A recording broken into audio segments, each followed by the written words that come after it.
Demystifying Instructional Design, a podcast where I interview various instructional designers to figure out what it is instructional designers do. I'm Rebecca Hogue, your podcast host. First of all, can I ask you to introduce yourself? Sure. My name is Paula Thorsland. I'm the manager of the eLearning and Instructional Design Team at UMass Boston. I've been a manager for a little over a year now. Before that, I was a senior instructional designer at UMass Boston, and before that, an instructional designer at UMass Boston. So I basically cut my teeth as an instructional designer at UMass Boston over the past 10 years. How did you get into instructional design? It's an interesting story, I guess. I was a teacher for near 20 years. I taught K through 12. During that time, I had 2 children and spent time at home with them, and then came back to teaching after they started going to school. And during that time away, stuff changed in education that I found to be really interesting. And one of those big changes was the use of some technology in the classroom. My first job back was in Pueblo, Colorado, and they had implemented very prescriptive curriculum. Part of that curriculum had a math course that allowed students to spend 20 minutes a day doing math problems, adding measurement. It was in 5th grade. And when they got things correct, they got little badges, and those badges added up to create an image over time. So they slowly put together a puzzle of an image. There was a little motivation factor, gamification of that process. They only spent 20 minutes on it per day. And it was supposed to provide them with a year's worth of growth in math on top of the year that they would typically get in the classroom. The school district had implemented that in order to improve math scoring across the district. What I discovered was that I could go in and tweak the program. And when I tweaked the program, I could say for Susie, I could give her more multiplication practice. And for Joe, I could give him more measurement practice. And when I did that, the program would then force them to do more of the skill that they needed practice on. And then those students who were really struggling with the skill, during that time, I could do one-on-one with them and spend time helping them understand that skill in small groups, while the rest of them were totally engaged with headphones and looking at the program and getting their little badges and their awards and whatnot. Which, of course, they all also told me every time, oh, I got so many badges and I got so and so many awards or whatever at the end of each session. And my class ended up showing over a year's worth of growth in that time. It was the highest growing class in the whole district. And so I got some recognition around that. And what I connected with was that this use of technology to individualize learning was the forefront of education. And so when I moved to Massachusetts, I was teaching in Boston public schools, and they were looking for somebody, a computer specialist in our labs. And I volunteered to do it because I wasn't afraid of computers and had done some technical work in Pueblo, but also had a real desire to use more technology in the classroom. And so when I was in the computer lab as a specialist, I started really spending time learning and finding all of these really cool programs that were out there, making use of some of the tools that were available, and finding ways to tweak individual learning within that space. And I got super excited about it. Long story short, the Boston Public Schools was trying to force me to just do teaching of English. It wasn't giving me any access to technology. And I just was really frustrated by the lack of technology available for students for learning. And I threw up my hands at the end of 3 years of teaching and said, I need to do something different because I'm not making the kind of impact that I want. And so I searched up technology, educational technology, instructional technology, and the program at UMass Boston came up. And I went to them and I told them I was interested, and they said, oh, take a course. And I did. It's interesting because that was 10 years ago, a little more than 10 years ago, in 2010. And the program at the time was like, oh, this isn't probably the right program for you because you're a teacher, you're in education, and we do more corporate. And the instructional design program during that period was really leaned towards corporate training. But I, being an educator, could see the value of it in the education world. And I said, no, this is definitely okay. It's the same. Teaching kids is the same as teaching adults. In my mind, there's some differences in how you might approach your learner, your audience. But at the end of the day, we all learn the same way, just a different maturity level. And I just stuck with it. And I got really fortunate because I got hired by the Instructional Design Team at UMass Boston as a GA. And that allowed me to see that I was going to be able to help faculty do some of the things that I had seen as really important in education. And that's using technology to individualize instruction, to hone in on what you're trying to accomplish, and to be creative in the way in which we provide education. And then it just exploded from there. And I became super excited that instructional design was this really cutting edge, in my mind, field, because when you went in to go do research, there really wasn't that much there. And there hadn't been too many studies, and it was just blossoming in a way. And I just kept on, and I kept diving into more and more stuff. And that's how I got to where I am now. I just wanted to clarify a term that you used because you said GA. Oh, yes. A graduate assistant. The university offers graduate assistants an opportunity to help out, get paid, but also get some of your courses paid for. So it was a really good solution for my situation. I think it's a great solution for a bunch of students in the program because it parallels too. So they come out of it with some real work experience, which I think is a real benefit. Huge. How do you describe what you do when someone says, oh, you're an instructional designer? What does that mean? That's a hard one. I think it's a jack of all trades when it comes to technology and education, right? So you have to be, in my mind, very flexible and agile around technology, and you have to be creative in thinking around education, and you need to help educators improve the work that they're doing with those pieces or those components. So I usually just start off by saying I help faculty build online courses and use the technology to be as effective and efficient as possible. I like a couple words that you use there, effective, but also efficient. Yes, it's really important. Efficiency. For an example, we have a program right now called GradeScope, which allows, I would have killed for this program back when I was teaching English, because it allows you to create a rubric on the fly, which as you're grading papers, if you've ever graded a stack of 100 papers and you get, 20, 30 pages in, and you realize that you've been taking off too many points for some component of the rubric that you're grading it against, then you have to go back and regrade those 20, 30, 50 pages and do the math over. And I used to have papers with first grade was like this grade, and then you go back and you scratch that out, you put the next grade, and you're like, oh, darn it, you go back and you have to scratch it out, put the grade again. And it's like, that takes so much time, but GradeScope allows you to fix that as you go, and it retroactively regrades all those pages. And then, so you end up with one grade at the end based on a rubric that you might have come across over the process of grading. Because when you're grading, it really sometimes helps to see what students are doing before you can actually give good point values to things, or fair point values to things, right? You might have planned that you're going to give them these point values, but then as you're grading, you realize, wait a minute, that's not going to work. Yeah, I like that. And really that the rubric is a grading tool.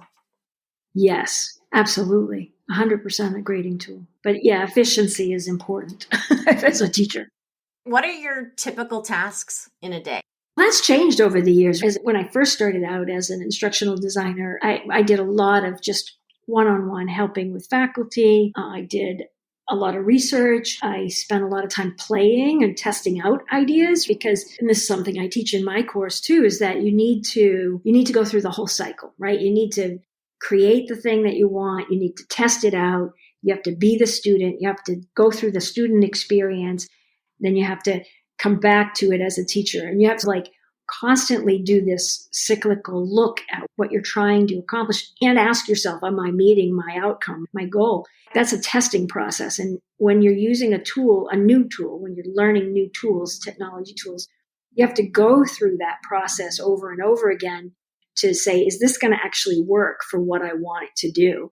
And so I used to do that a lot until I got to understand a lot of different tools. And then as a senior instructional designer, I started honing in more on big concepts that I was working on, like for accessibility. I became the accessibility lead, and I worked a lot with people in the campus who had disabilities and worked with the vendors and worked with trying to bring all of those components together. I also worked on our knowledge base, and I also worked on a training program. So I had big projects that I was running as a senior instructional designer and making sure that accessibility was working and making sure that the knowledge base was getting built out when it needed to be, and also creating this training course, onboarding new faculty. Mostly big projects as a senior instructional designer and working with other instructional designers. And then now that I'm a manager, my day-to-day has changed again dramatically. I work far less directly with faculty, which is a little bit sad to me because I really enjoy the process of teaching and helping people learn. But now my job is a little bit more about thinking about our team strategy and making sure that they're working on the projects that need to be furthered along and thinking about what those projects are and getting input. And so my day-to-day, I feel like I still haven't gotten wrangled actually my full good day-to-day work. I'm still learning a lot about that as a manager. And actually COVID helped me a lot because when I was first manager, I was still doing upwards to 3 to 4 consults a day with faculty. And I had no headspace time to think about the team. Because you're spending all your time training, it's really hard to separate out. So now I'm focusing on what it means to be the manager of instructional designers. And that's evolving. What kind of projects do you find fun?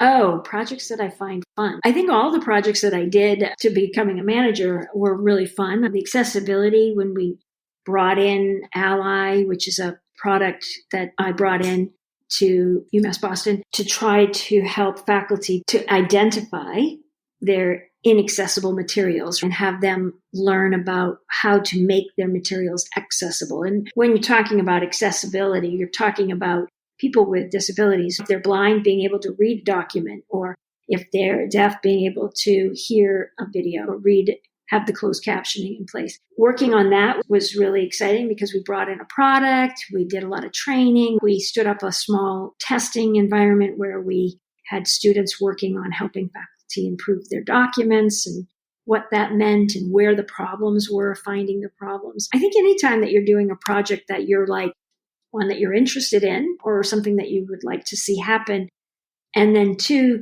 where you get to do some almost like it's research based, right? There's no real answers out there. There wasn't like I could look and say, oh, how's this other university doing this? Because this has been done for 20 years. It's not like that. It's all new. Everything that we work on, every 5 years or so, it's new. Everything's new because the technology change is so rapid. So you're constantly refinding new tools and saying, how could this best affect us? Another project I did where I was building a training course where I imagined the course from a different perspective, trying to change the paradigm of being a student in a Blackboard course and actually being a teacher in the Blackboard course, learning while doing. That was like a whole shift, and building that idea out was really exciting and fun. I think had we been able to continue it and follow along with it, it would have continued to be a really good thing. But sometimes that stuff just, you have to say, okay, this isn't really working the way we'd hoped or whatever, and you move on. What are your biggest challenges as an instructional designer? I think the biggest challenge I feel has been the administration. And I think that's true in education too. It's weird because you would think that education would be administered by people who were educators and therefore know the things that are important. And you would think that a university would recognize the instructional design, the need for that, and the types of support that we could offer, and then make use of us in an efficient and effective way. Instead, what I've experienced, not only in public schools, but at UMass Boston, is that the administration is so far removed from education sometimes that they don't make really good decisions or hold accountability across the board in a way that can help us be the best support systems that we could be. And I think that has, more than anything, has frustrated me throughout my years as an instructional designer, is dealing with red tape, but also as a K through 12 teacher, dealing with the administrative side of teaching as well as being an instructional designer. Money, not having access to the things that you need, and people not willing to do the work to learn. Those things are really frustrating when people aren't willing to come and say, I want to learn how to do this, and I'm going to do it, and I'm going to put my energies in. When they do, it's just like any learner. When they really are there to learn and they put their energies in, it's amazing. Mm-hmm. Mm-hmm. I love watching the transformation. It's great. You get those great big light bulbs and they're like, wow, oh, I wish I knew how to do this sooner. When you get those, it's, wow, this is so great. But when you get, I don't need to learn anything, or I don't need to know anything, I find that to be really frustrating. I think one of the best courses that I started teaching was the design and instruction of online courses. So midway through the course, because I teach it online, of course, it's very meta, but about midway through the course, the students have this great aha moment, and then they have this sudden appreciation for the work of all of their prior instructors, of just how much goes into making the courses work.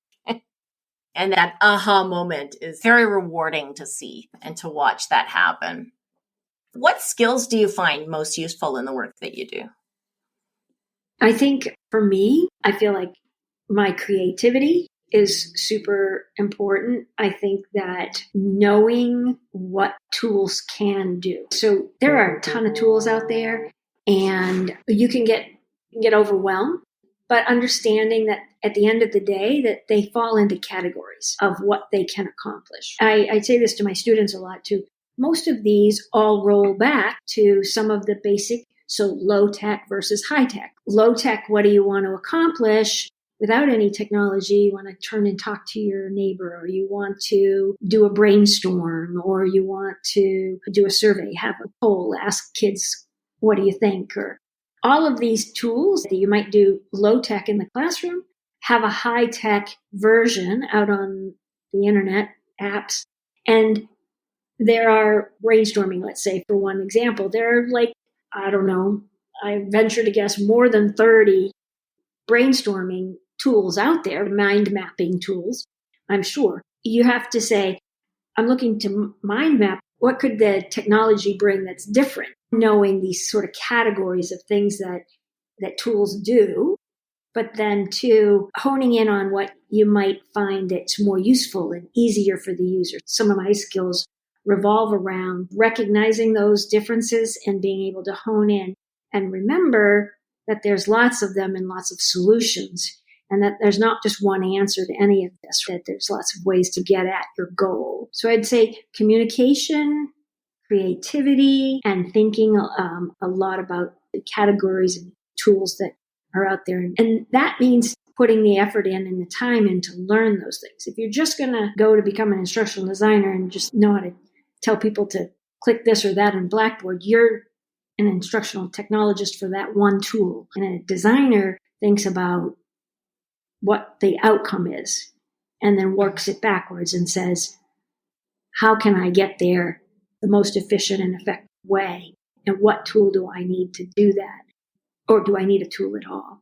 What do you wish you knew sooner as an instructional designer?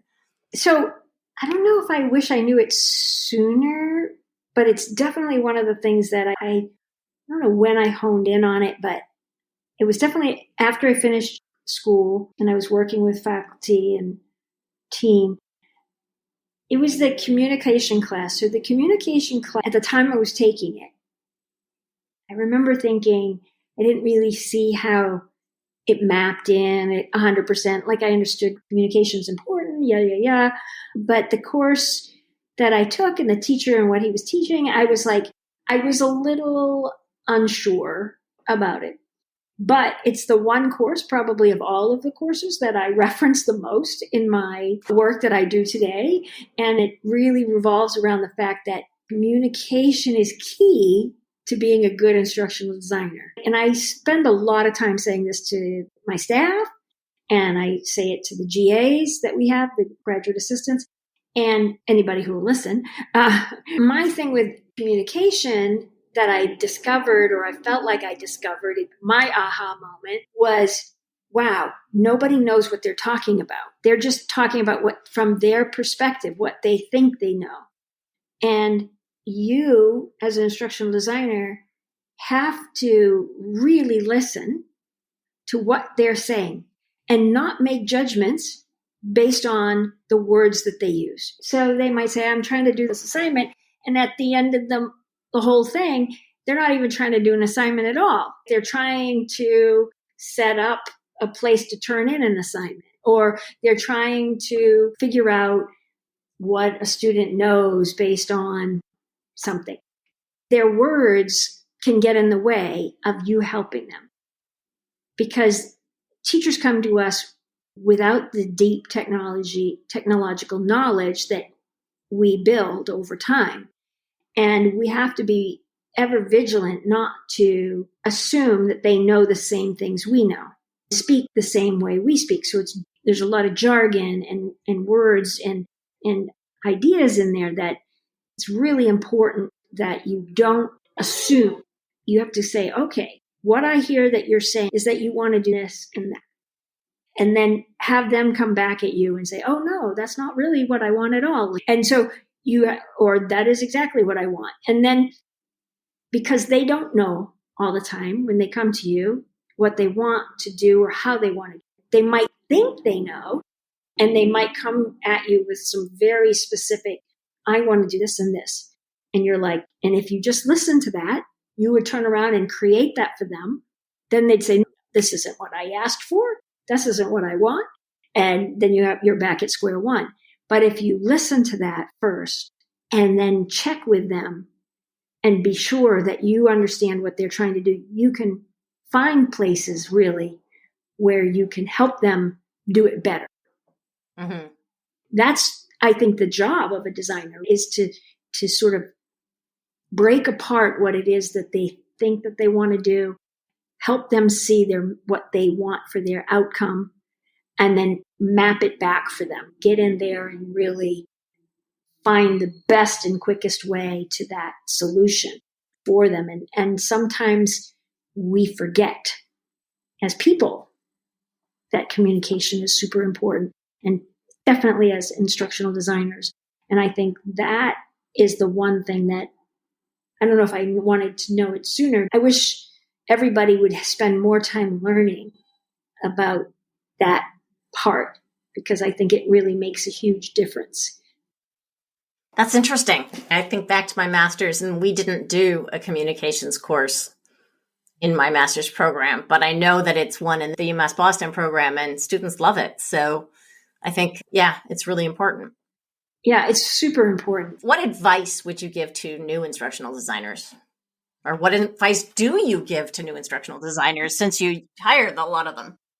So that one I just used with the one I just talked about with communications. That's definitely one of my big things. And around communication, a lot of the advice that I give people is around making sure that you communicate effectively, but also understanding. One of the things that I would suggest to any instructional designer is that you spend time teaching. So if you haven't taught students in any way or form, if you're going to be an instructional designer, you have to have been in the teacher's shoes. So you have to put yourself in a teaching position. It's really hard to design instruction if you haven't been an instructor, because you don't know what it feels like. So I think it's important to take time, try to be the instructor too.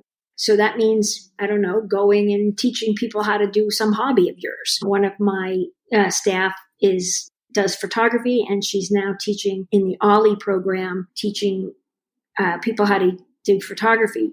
And, Yeah, so I think since she started teaching, her instructional design process has been better. I think that I would suggest that people the whole idea is, right, that you're designing instruction. So understanding what it is to be an instructor, and it goes along with your aha moment there that you were talking about in your class. What does it take to build a course? It takes a lot. And what is it like to deal with learners who can't understand something or need help? And it's one thing to just be like, you know how to do technology. It's another thing to make sure that the ideas that you're giving them would be something that would really improve their situation. And I think sometimes people come to instructional design from a technology background, and being able to explain things in many different ways without just repeating it in the same way over and over again is what makes a better teacher, right? So you finding the metaphors or finding a way to do something hands-on or finding another direction to come at to help a learner along is part of what makes a really good instructional designer, because it's about differentiating for all of our learners and finding the way to make sure that our learners meet the outcome. So being an instructor can really make a difference on that. I think the other thing that being an instructor does is it helps students understand the importance of efficiency. Yes. Right? Like it's the one thing that you don't understand. That may sound like the greatest tool ever from a learner perspective, but it's a nightmare from an instructor perspective. And you need to think about both. Yeah, when you're an instructional designer, you're helping with both. Absolutely. You can't throw one out you definitely need both.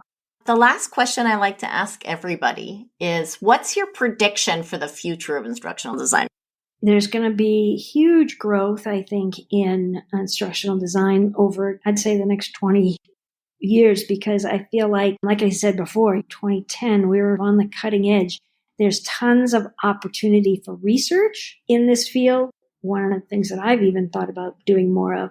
And there's going to be more and more, I think, over time.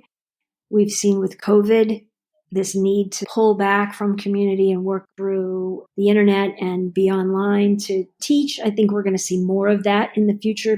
But we put instructional continuity in place about 5 years before all this happened because of big snowstorms that kept students off campus. These major storms that we're starting to see will also continue to be a problem. I think we probably have more of that health issue stuff. I don't think we're ever going to go back to quote unquote normal. Everybody goes to school and learns the same way that we were, which I think is great. By the way, I think it's important that education does shift. But I think with that shift, we're going to see a need for people who have practiced and studied in the idea of instructional design, because it's important to map all of this together in a way that makes sense and improve the effectiveness and efficiency of the way we do this new frontier of education. This other way of sometimes students can't be on campus, but does that mean they have to stop learning? No, maybe even in the K through 12 world, maybe they will also forever be sometimes at home and sometimes in school. And there needs to be, it's one of actually, EDUCAUSE just came out with IT, the top 10 things of IT problems or whatever. And one of those was about digital faculty being capable digital people. And I think that's what we're going to see in the future. Student-centric, making sure that we have people in place that understand technology and can be educators. So those two pieces together. And that's what instructional designers are right now. That possibility for growth is huge. Mm-hmm. Thank you very much. You've provided a lot of insight that I think will be particularly valuable for the listeners of this podcast. You've been listening to Demystifying Instructional Design, a podcast where I interview instructional designers about what they do. I'm Rebecca Hogue, your podcast host. If you or someone you know would like to be a guest on Demystifying Instructional Design, please complete the Be My Guest form available on demystifyinginstructionaldesign.com. Show notes are posted as a blog post on demystifyinginstructionaldesign.com. If you enjoyed this podcast, please subscribe or leave a comment on the show notes blog post. Thank you.